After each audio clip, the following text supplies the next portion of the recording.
নমস্কার বন্ধুরা, আমার অন্তরালে আরেকটি ব্লগে আপনাদের জানাই আন্তরিক অভিনন্দন। আজ সকাল সকাল আমি আর সৌভিক মিলে বেরিয়ে গেলাম আমাদের বাড়ি যাওয়ার উদ্দেশ্যে আমাদের গাড়িটি নিয়ে। জানেন তো, সৌভিক না খুব ভালোই ড্রাইভ করে, তবে একটু ভয় পায়, সেই কারণে গাড়ি নিয়ে বেরোতে চায় না। আজ কিছুটা আমি জোর করে ওকে গাড়িটা নিয়ে বার করালাম। এবার আস্তে আস্তে আমরা চলে এলাম আমাদের বাড়ির রাস্তায়। জানেন, সেই চেনা রাস্তা, সেই চেনা গলিটা দেখে মনটা না এত খুশি হয়ে গেল, কি বলবো আপনাদের। এবারে আমরা আমাদের বাড়ির গলিতেই ঢুকছি।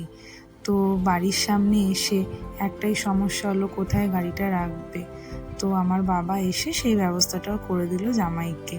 এবার গাড়িটি রেখে আমরা বাড়িতেই ঢুকে গেলাম এবং আগের দিনে রেখে যাওয়া আমাদের বিউটিদির ছেলের জন্মদিনের পিৎজাটা আমরা খেয়ে নিলাম।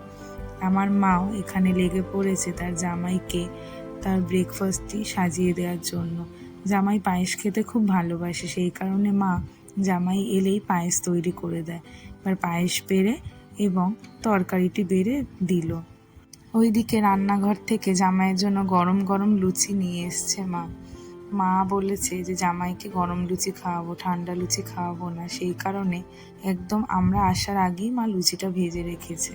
এদিকে আমার বাবাও বারবার এসে এসে দেখে নিচ্ছে মা ঠিক করে জামাইকে বেড়ে দিচ্ছে কিনা।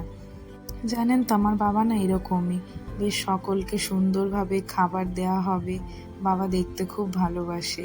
এইটি হলো আজকে আমাদের ব্রেকফাস্টের থালা। মা সুন্দর করে সেই থালাটি সাজিয়ে জামাইয়েরকে পরিবেশন করার জন্য চলে গেল। এবার সৌভিক এবং আমরা সবাই মিলে টিফিনটি তাড়াতাড়ি করে সেরে নিলাম।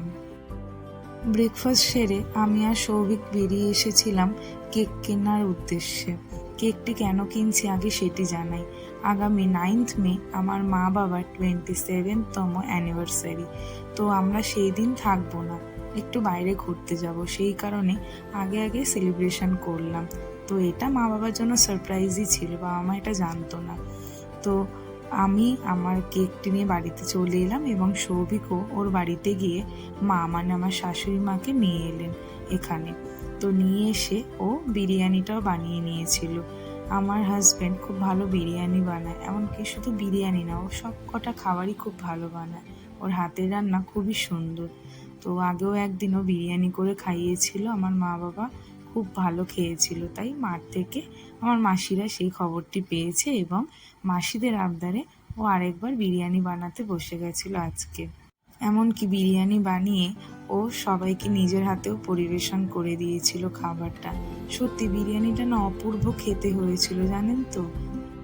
এখানে আমার শাশুড়ি মা, মেসো, ভাই বোন এবং বাবা সবাই একসঙ্গে খেতে বসে পড়েছিল। এরপরে আমরা যারা বাকি ছিলাম তারা এরপরের ব্যাচে আমরা খেয়ে নিয়েছিলাম। খাওয়া দাওয়া সেরে তারপরে দুপুরবেলা অনেক গল্প হয়েছিল, অনেক দিন পরে গল্প করে মনটা না খুব ভালো হয়ে গেছিল। এবার সন্ধে হতে না হতেই সৌভিক মা মানে শাশুড়ি মাকে নিয়ে বাড়ি চলে যায়, শাশুড়ি মাকে ঘরে রেখে আসার জন্য। আর আমিও তাড়াতাড়ি করে সাজুগুজু করে ঘরটা সাজানোর জন্য লেগে পড়লাম। কিন্তু একা একা পারছি না দেখে বাবা আমাকে হেল্প করে দিল। ঘরটা সাজানো কেমন হয়েছে বলবেন? সামান্যই কিছু উপকরণ দিয়ে সাজিয়েছি, বেশি কিছু নয়। তো সাজানোটা আমার খুব পছন্দ হয়েছে, আপনারা আপনাদের মতামতটা জানাবেন। বাবা না কিছু একটা গান চালিয়েছিল, সেই কারণে সেই গানের তালে তালে আমার মাসি মানে এটি হলো আমার ছোট মাসি, যিনি মজা করতে খুব পছন্দ করে, তো সেই মাসি সেই গানের তালে তালে কোমর দুলিয়ে নিল আর ভাই বোনদেরও বললো তোরাও একটু আমার সঙ্গে নাচ, আমি বা কেন একা নাচবো। তো দেখুন এখানে এরা কি করছে। আর উল্টো দিকে আমার বাবা, যিনি তার লাইট নিয়ে বসে পড়েছেন। এবার আমি আমার মাকে বললাম যে তুমি একটু রেডি হয়ে নাও। তো মা সুন্দর একটি শাড়ি পরে সুন্দরভাবে একটু সাজলো। এবার আমি যে এটা করে থাকি সব সময়, মা যখনই সাজে তখনই আমি মাকে একটু ডিস্টার্ব করি। এখানেও দেখুন আমি আমার মায়ের চুল খুলে দিচ্ছি। তো মা আবার সেই চুলটি সুন্দর করে বেঁধে নিল।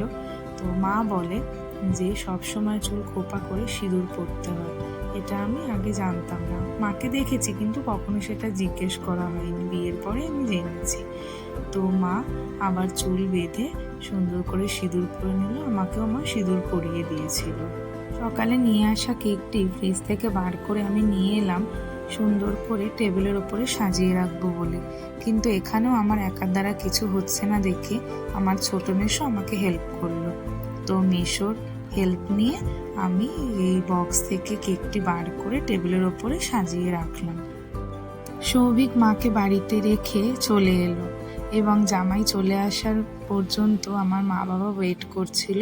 তো জামাই আসার পরে দেখুন আবার সবাই গল্প গুজব নিয়ে বসে পড়েছে। তাদের আড্ডা হাসাহাসি কমপ্লিট হওয়ার পরে আমরা চলে এলাম আজকের মূল পর্বে, আমার মা বাবার অ্যানিভার্সারি সেলিব্রেশনের পর্বে। জানেন তো আজকে প্রথমবার মাসিরা, মেসো, ভাই বোন আমরা সবাই আজকে এক জায়গায় হয়েছে অ্যানিভার্সারি উপলক্ষে। জন্মদিন উপলক্ষে অনেকবারই অনেকে এসছে, তবে অ্যানিভার্সারি বরাবর আমি একাই করেছি আমার মা বাবাকে নিয়ে। তো মা বাবা বোনদের পেয়েও যেমন খুশি, তার থেকে ডাবল খুশি ছিল তাদের জামাইটিকে পেয়ে। তাদের বরাবরের ইচ্ছা ছিল যে সবসময় মেয়েকে নিয়ে অ্যানিভার্সারি সেলিব্রেট করি, কবে জামাইকে নিয়ে করব। তো আমার মা বাবার আজকে আরেকটি ইচ্ছা পূরণ হলো, তার জামাইকে নিয়ে তারা কেক কাটতে পারলো। জামাই প্রথমে লজ্জা করলো, পরে শ্বশুর শাশুড়ি নাচরবান্দা সেটা দিয়ে এরপর মা বাবাকে কেক খাইয়ে দিল এবং বাবাও মাকে কেক খাইয়ে দিল। কিছুটা তারা দুজনেই লজ্জা পাচ্ছিল, তবে মা কম প্রকাশ করছিল, বাবা বেশি প্রকাশ করছিল। আসলে সামনে যে জামাই ছিল না, তবে জামাইটিও ভালো, জামাইটিও সকলকে আপন করে নিতে পারে বেশ। এবার সৌভিককে বাবা মা ডেকে নিল এবং সৌভিককেও তারা কেক খাইয়ে দিল এবং সৌভিকও আমার মা বাবাকে কেক খাইয়ে দিল। আবার আমার ভাই বোন, মাসি, মেসো সবাইকে কেক খাইয়ে দিল। জানেন তো ও না এত সহজে আমার বাড়ির প্রত্যেক কটি লোকের সঙ্গে মিশে গেছে, আমার সেটি দেখে মনটা খুব আনন্দ হয়ে গেছিল। আমিও আমার মা বাবাকে কেক খাইয়ে দিলাম এবং বাড়ির প্রত্যেক কটি লোককেও কেক খাওয়ালাম এবং আমার মা বাবাও আমাকে কেক খাইয়ে দিল।